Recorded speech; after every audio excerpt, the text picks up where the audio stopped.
Welcome to The Glass Ceiling, the podcast where business leaders share their stories, struggles and triumphs. There is a lot in that. There's a lot of learning. We sort of had different views on how the business should be ran. The next 10 years looks like for South Australia. Startup's the easiest. I'm your host, Marissa Hankinson from Wavebreaker, and I'm passionate about amplifying their voices. Join me as we explore the highs and lows of innovation, entrepreneurship and leadership. From founders to CEOs, our guests will share their insights, experiences and advice on how to succeed and make a lasting impact. Get ready for inspiring conversations and valuable lessons. Let's shatter the glass ceiling, one story at a time. Rebekah, thank you so much for joining me on the Glass Ceiling podcast. It's a pleasure to have you, especially because you travel so much. We've actually got you in Adelaide, sat on a sofa, which is a bit of an achievement. So I'm just going to tell our listeners a little bit more about you before we go into our interview, which I'm looking forward to. So nice to be here. Thank you. No worries. So Rebekah Tucker is the founder of Sandler Training, Australia and New Zealand, which is a leading provider of sales, leadership and management training. You do have a huge passion for businesses and helping them and individuals to achieve their goals. Rebekah has built a reputation as a trusted expert in sales strategy and performance improvement. Through her work at Sandler Training, Rebekah has empowered countless professionals to develop the skills and confidence that they need to succeed. Her expertise spans sales enablement, leadership development, and organizational growth, making her a very sought-after advisor and coach. We are delighted to have you here today on our show. Wonderful. It's super exciting to be here. Yes. Don't be nervous. It's great. It's a Friday afternoon, everybody, by the way, back at home. So we're tempted not to get the wine out yet. We're going to get this interview down pat and then we'll go from there. Very soon. Very soon. It is. So interesting enough, you do travel the world. Mm-hmm. But where did you actually originate from? New Zealand. Yeah. Actually, country town New Zealand. So I came from this little place called Levin, 16,000 people. That's not many. So really, really small country town. And Mum had retail shops and Dad owned a building company. So you were surrounded by business people or being self-employed from a very young age. Yes, it was great. I was chatting to my brother the other day and we were reflecting. I said to him, I need a brother in this conversation, not someone that's in a boardroom table. And he said, what do you mean? Like our whole dinners, every single dinner was a boardroom table. Yeah, I get that. I can understand that. Yeah. So a very goal orientated. Yeah, very goal orientated. We were very much brought up to achieve whatever we wanted to achieve, and I've got 4 siblings that are incredibly successful. Yeah.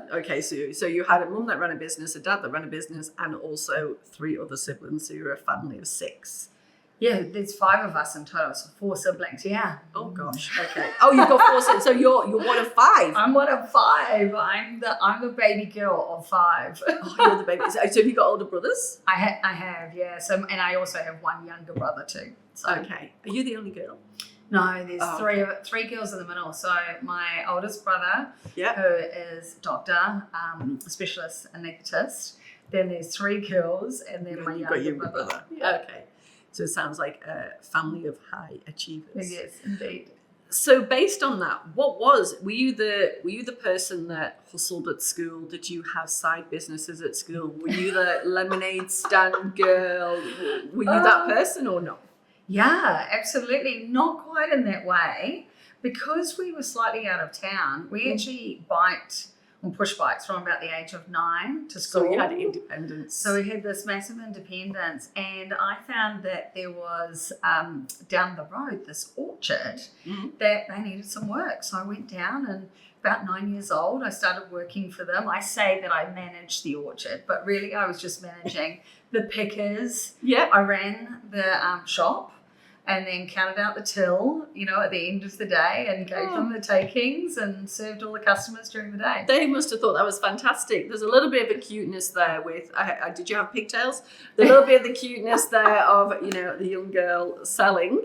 Yes. The apples from the orchard, which makes me think that maybe you had selling in your genes from a little little bit. From a very young age, yeah. And now, isn't it funny that I've now gone to Lenswood? That's the apple area. Yeah, I said the only thing I know about Lenswood is the apples. is apples. So, That's right. So I think it might have come full circle. That's There was right. something in your heart there. So from school, what did you do? So what I got into IT. IT was where I went to. So ended up going into big corporate sales. So how does a girl from country New Zealand, I'm not going to be awful in saying this, but New Zealand doesn't bring me as the forefront of technology. Yes. Get into an IT corporate. It's a funny story. I was working with a lady that was trying to find me a job, and she was a recruitment organisation that was out there looking for a job. And she rang me, and I misheard her. I thought that she said it was a business role in a soft toy company. Oh, okay. Anyhow, I totally fell into this job. It ended up being a software company. Yeah. And we were distributing software. And it was just at the right time. I was 23 years old at the stage. So did you go to uni?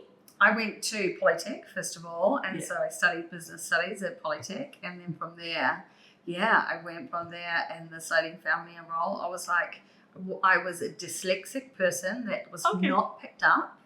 So really struggled. So undiagnosed all the way through high school. Yeah, really struggled with all of the exams and all of that. So it wasn't picked up until about my mid-20s. Oh, wow. Okay. Yeah. And so I decided, stuff this. This was just way too hard, doing the exams and all the reading. And I remember failing a course twice because of spelling, and no one picked up that I was dyslexic.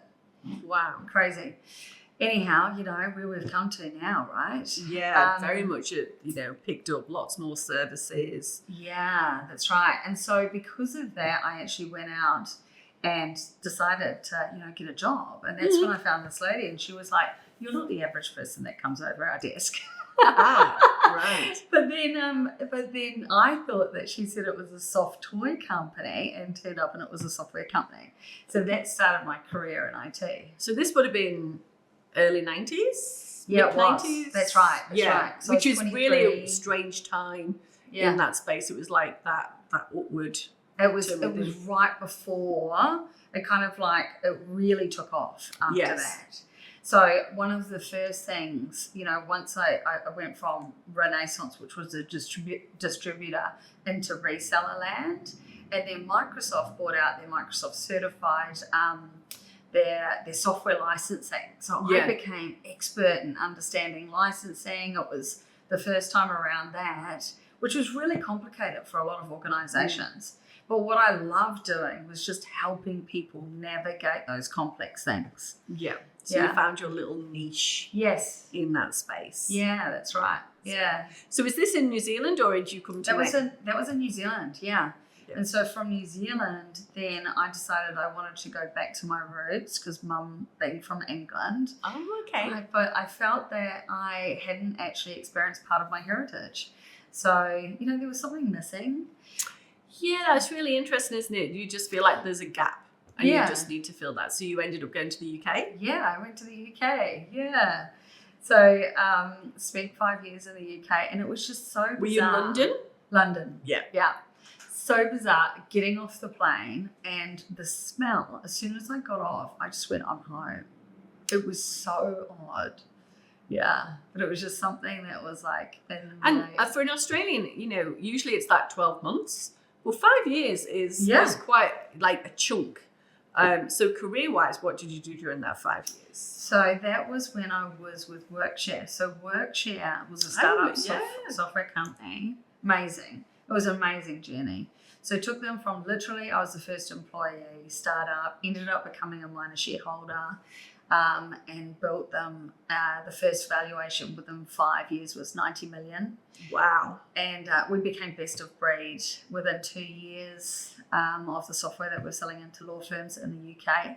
Yeah. And then put a team in place, put people into Europe, put a team in place. So that expanded. Yeah, that's right. And that's when I started the training piece, right? So, because some of our team were underperforming, and so the guys at the exec team Something's not right. said, Rebekah, can you start training our team? So I started taking on the training hat as well.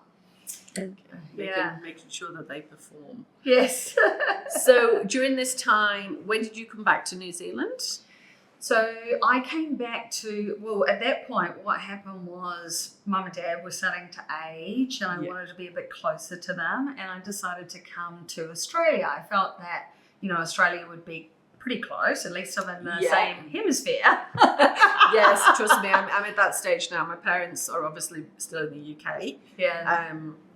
I've been here nearly 13 years now. Yeah. All of a sudden, the gap or the distance is really starting to be felt. So 100% get that world. Yeah, and it's that the time zone and all of those things in the communication, which of course you've experienced yourself. And so I thought that given what I was doing with Workshare, I said to them, we've got two choices here. Should I go and start up your Australian operation, or should I leave the company? And of course, they wanted me to stay with the company. So all of a sudden, you've gone from a UK-based business that then went European, and then did you ever hit the States with that Workshare? So it ended up becoming global. Yeah, so we had an American branch, which I also was helping train the team over there, and then I brought them out to Australia.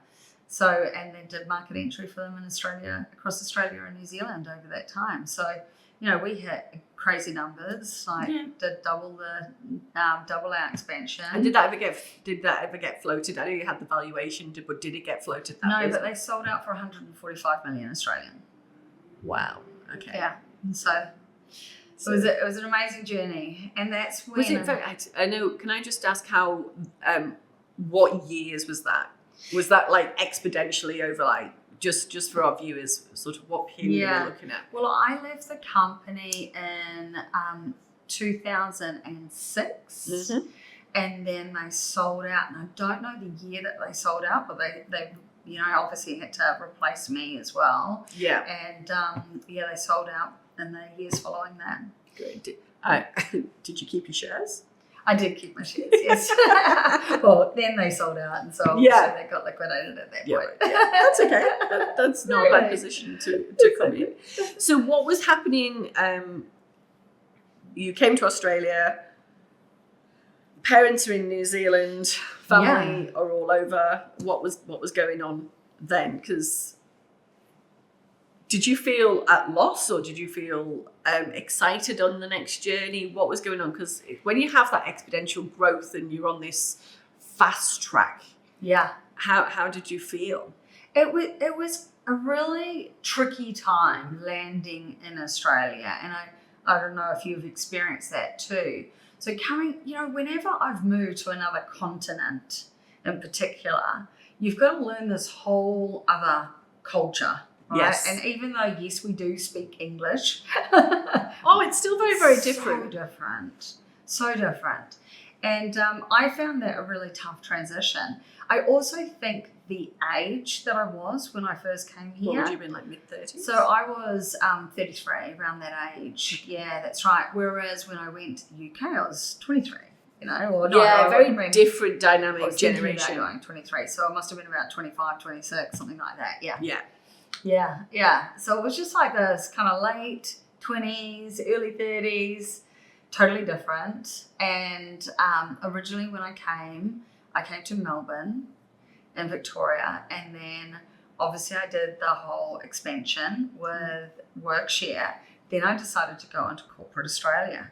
And I found 20 years ago in corporate Australia, there were just, it was a real boys' club. And I loved living in Australia. I mean, what a great place to live. Yeah.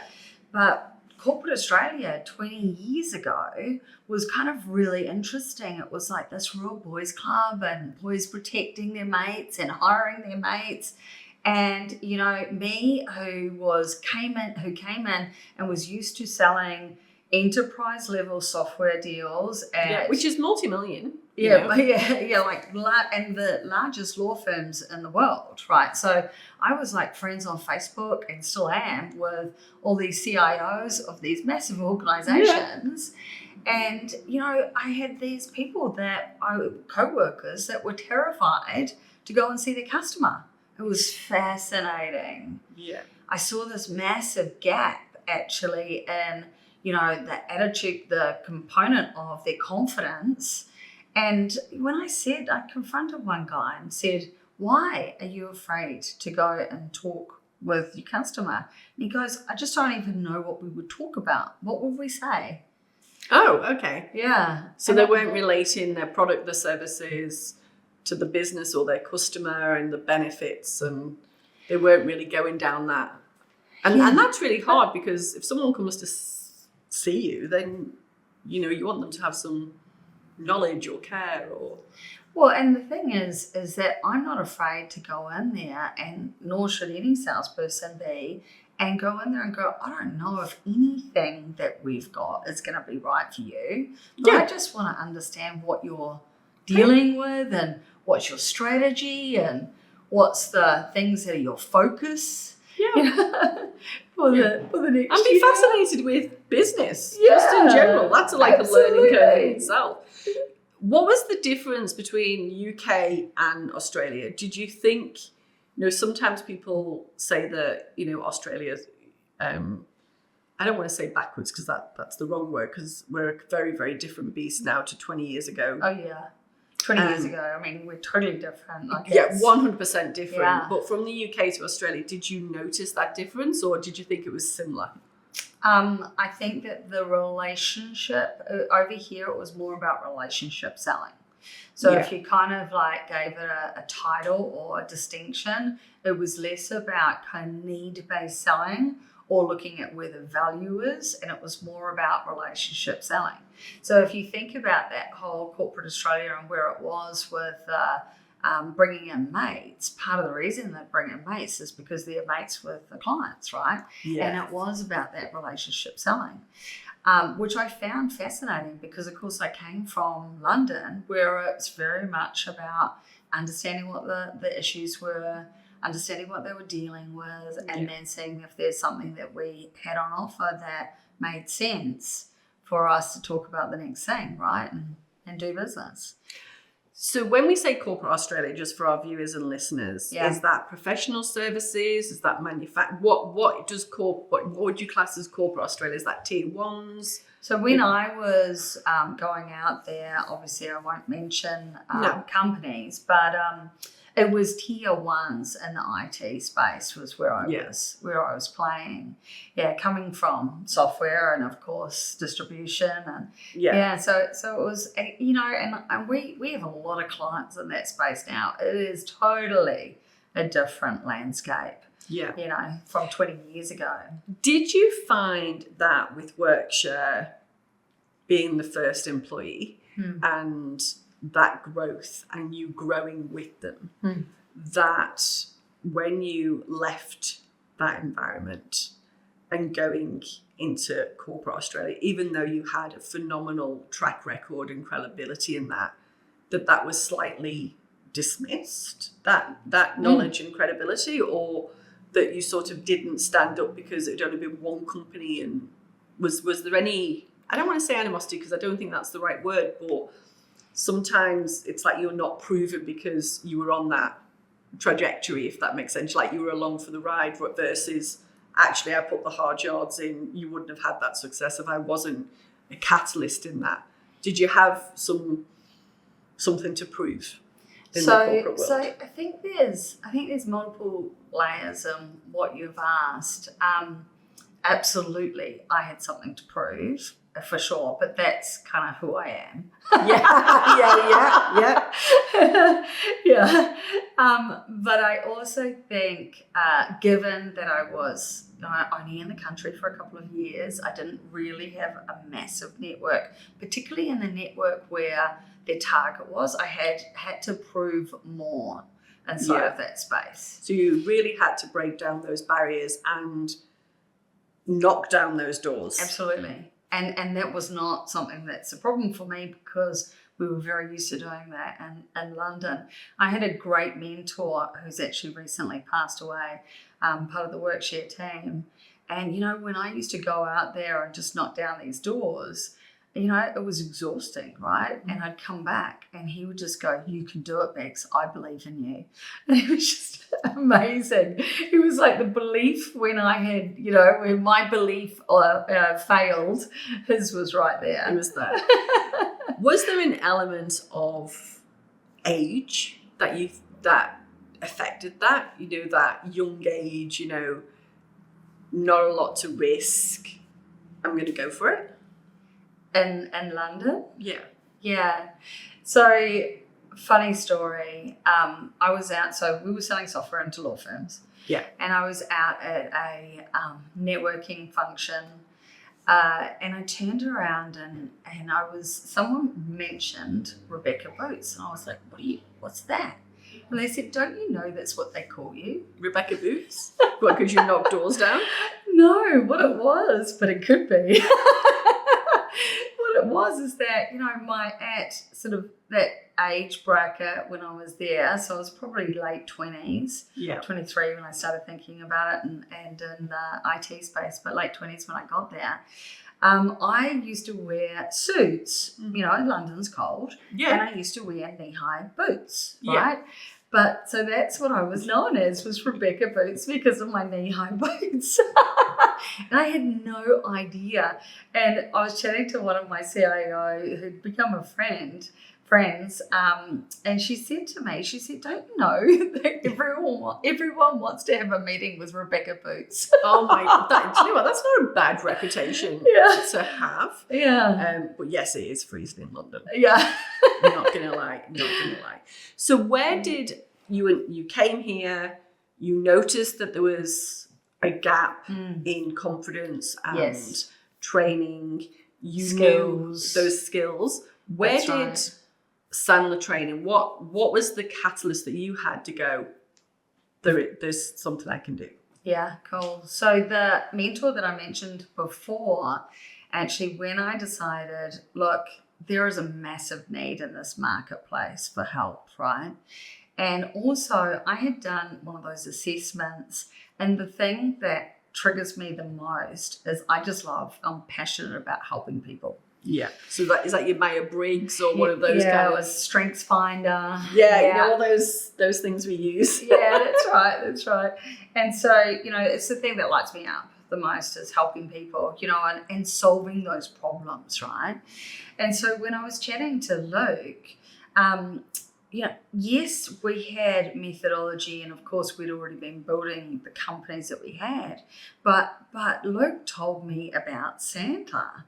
And we were looking at, okay, do we write our own content or do we license the use of Sandler? So when I looked at it, I was just struck by how, because, aligning it was to my values, which if I think about what traditional salespeople do and what I didn't like was when they are kind of like all in it for themselves.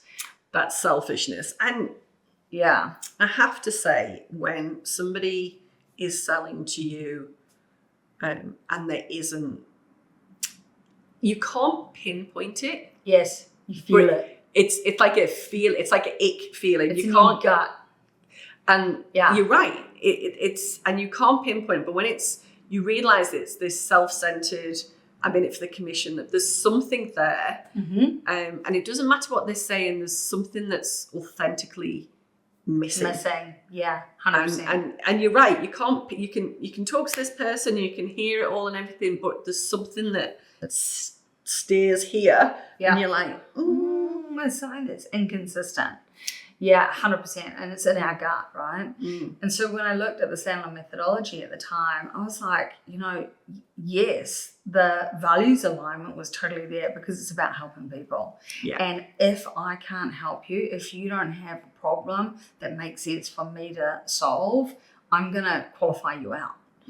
So I just loved the ethics around that. And then for me, I love connecting people, right? So, a great example of that was when this lady rang me, and I was like, so I just got this phone call out of the blue, and she'd been referred to me. And it was this marketing company. So she rang me and she starts telling me her story. And I said, look, before we get together, I'll just ask you a couple of questions. And she started telling me all about how she had this business and she had just lost her key contact on her biggest client.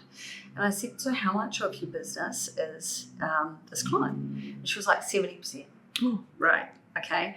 And I said, look, I'm going to pause you right then. I know that we could teach you some stuff and we could expand your business to have much more clients, but right now you have one thing that's really important, and it's to go and build a relationship with her replacement. Yeah. You need to go and do that. That's a priority. That's a priority. Do that, and as soon as you've done that, come back to me and we'll teach you some skills. And we'll teach you all of the other components around selling, right?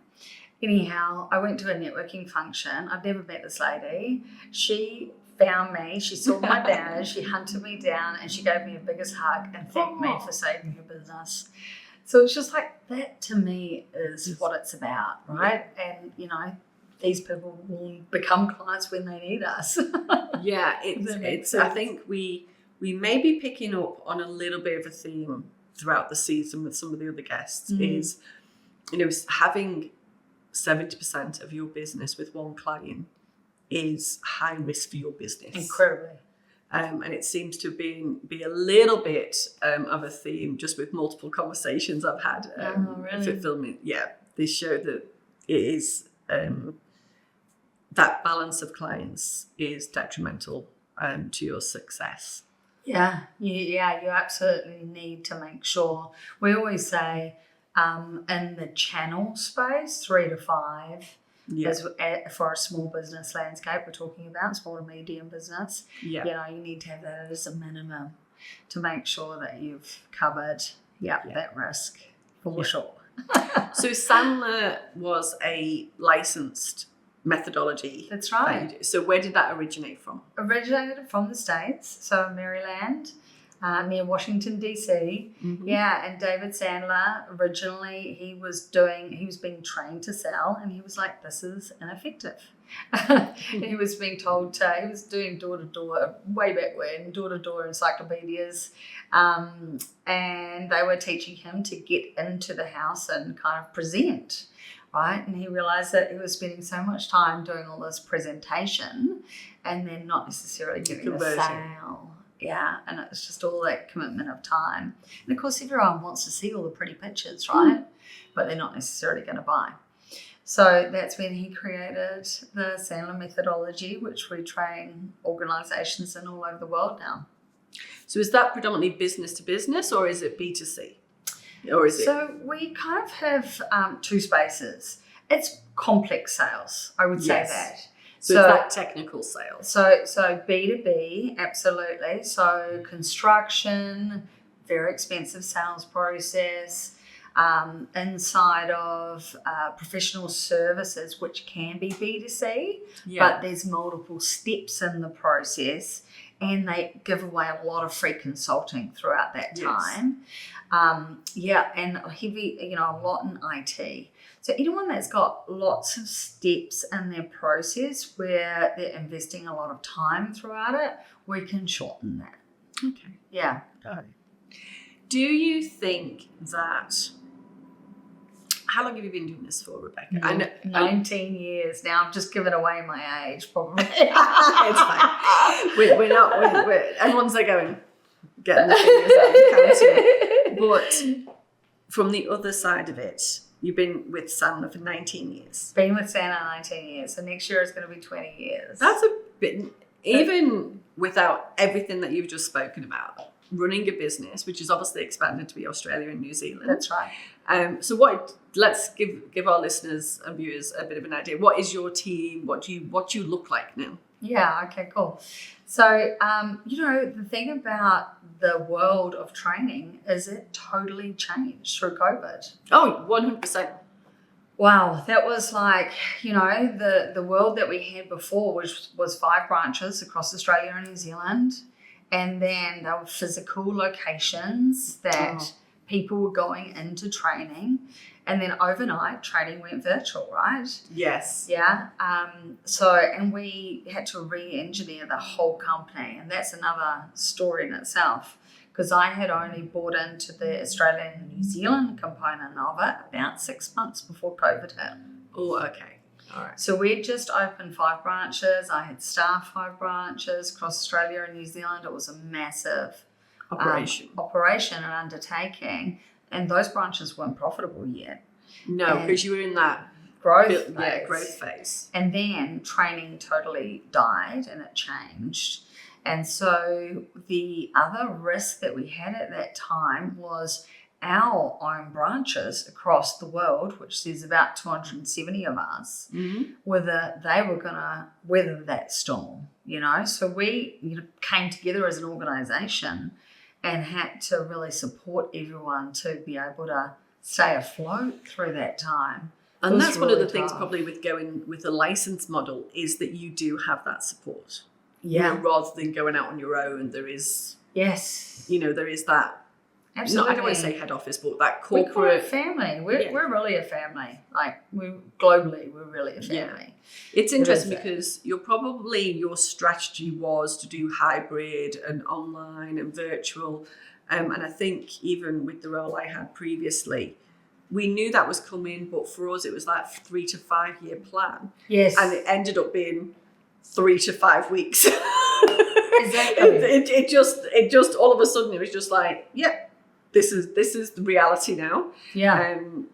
We had one client that was virtual and combination hybrid. Yeah. So we'd fly in once a quarter and then we'd do some monthly sessions virtually. So we had one client before COVID.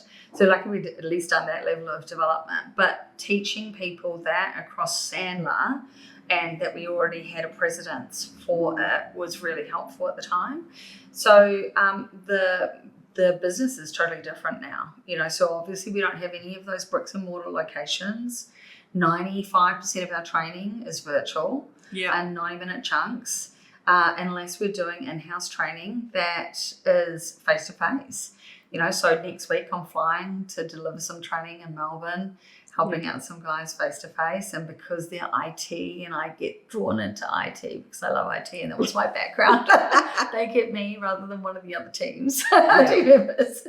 Well, you do work across industry within Sandler, don't you? Yeah, 100%. Yeah, so construction, as I said, is a really big space for us too, and it really and professional services.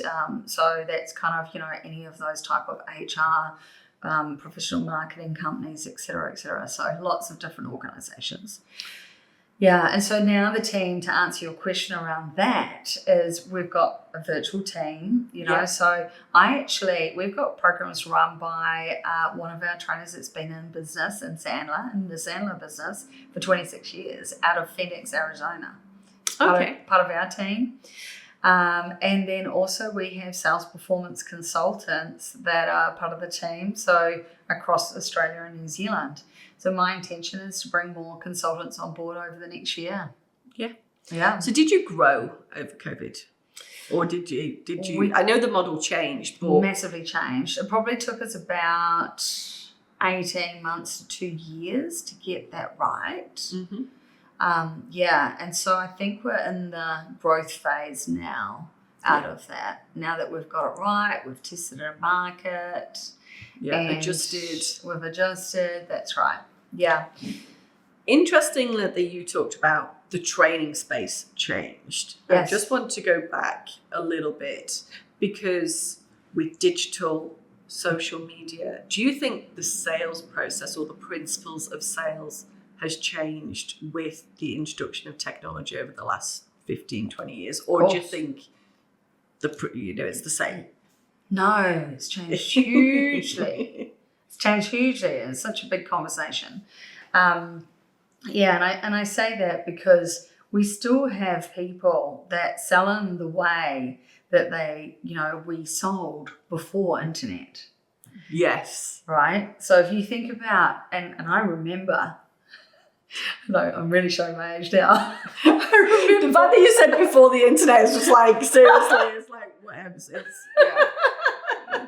Do you remember when they couldn't research us before they had a meeting with us? Before Google. Before the internet. Before LinkedIn. Yeah, that's right. And so if you think about, and I often talk about this because we still see this playing out today, but if you think about the role of the salesperson back then, they were the knowledge holders. So, you couldn't just research something and say, does it do this? They actually held that knowledge. So you would go to that expert about that TV or whatever, if it was in the retail space or, and if it was in some other space, you'd go to them about that and trust in the information they told you. Now that's not the case. No, it's a very, very educated customer. That's right. Or potential customer. That's right. So the role of the salesperson is totally different now. Now we're problem solvers. So we're to help them navigate what the issues are and to see how that solution solves their problem. So it's a very different role. Yeah. Yeah. Yeah. I'm actually feeling very old now. But, what we're seeing here. Yes, it is. And that you're right. I think we do need to change and adapt. And then you've got this whole different level of world that happened with COVID. And we're post-COVID now. But you're right about the growth, which is great to see for Sandler. So, Rebekah, we've talked about the changes in selling. But what have been the changes with the buyer? Yeah, well, and the market right now, right? So I think the biggest thing that we see is post-COVID, COVID created this totally different way of communication. So how we would communicate. So it's so common for people, and I've been in meetings before where we haven't had the financial buyer in the room. This is a Zoom meeting, but I can see them messaging the financial buyer to find out the budget.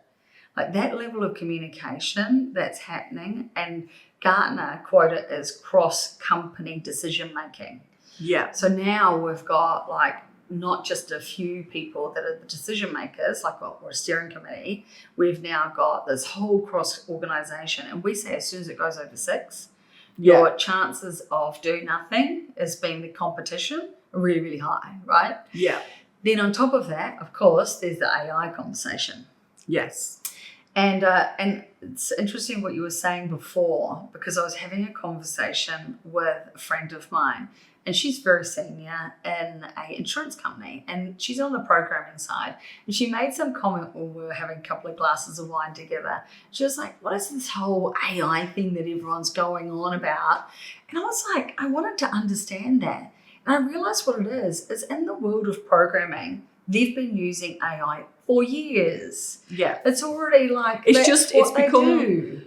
Joe Blogs is using AI now. Yeah. And I realized that the distinction is we've now got tools that can really replace these manual processes. So it's where we've had such manual processes, and sales is one of those things that's incredibly been manual, that we can really influence the output. So we're looking at, and we're working on ways that if we can give a person all of those tools to increase their output by double the amount of time that they can have this face-to-face conversation. It's a different world, right? But I'm going to play devil's advocate now. It's okay. We talked about relationships. Yes. And AI cannot replace that. 100%. And I think that's a great thing. People keep saying, oh, AI is going to replace our jobs and things like that. No, they're not. That human contact, that relationship building, that sitting in front of somebody, we were talking about that gut feeling, that isn't going to go away. 100%. And with the decision. Full agreement. So where AI really will support is in the administration, like one of the tools. It's like the manual process. It's the manual process stuff. Yeah. I mean, we've created this Chat GPT where we have, it extracts out of a transcript everything that we need to put into a proposal. That took us 3 hours before.